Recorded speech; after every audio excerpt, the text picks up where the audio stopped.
Zdravím vás, vážení diváci, já jsem psychiatr doktor Prášek. A dnes tu máme zajímavého hosta, mého pacienta Boba. Ahoj, Bobe.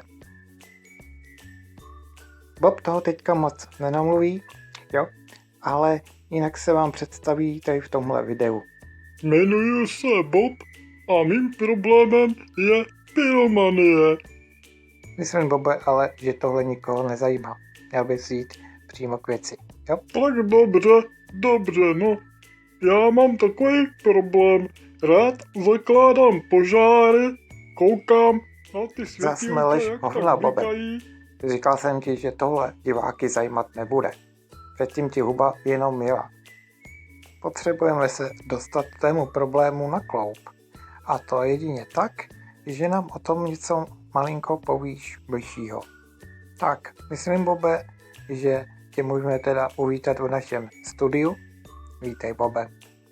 Ahoj, pojď mezi nás. Tady se pohodlně můžeš usadit.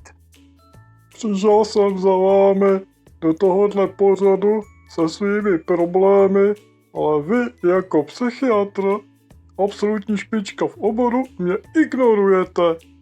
Myslím, že byste měl vrátit diplom. Říkal jsem ti, Bobe, abys to tolik nevokecával, tak to koukej zkrátit. Ty vaše terapie stojí úplně za hovno. Vždyť se ani neděláte poznámky. Neboj se, dělám si poznámky.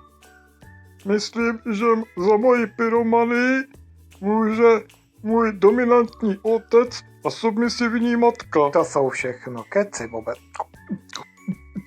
To si myslíte vy, ale já si myslím, že jako psychiatr stojíte úplně za hovno. Už přichází epileptický záchvat. Myslím, že náš kamarád Bob dostal mírný epileptický záchvat, nebo co? Jo? Ze mě vytáhnout prachy, ty buzerante. Tuhle chvíli jsem rád, že jsem naprosto úplně normální a v pořádku. Nemáte náhodou u sebe zápalky? Myslím, vážení přátelé, že náš Bob má o kolečko víc. Všechno tady zapálím! Rypáky rozmlátím!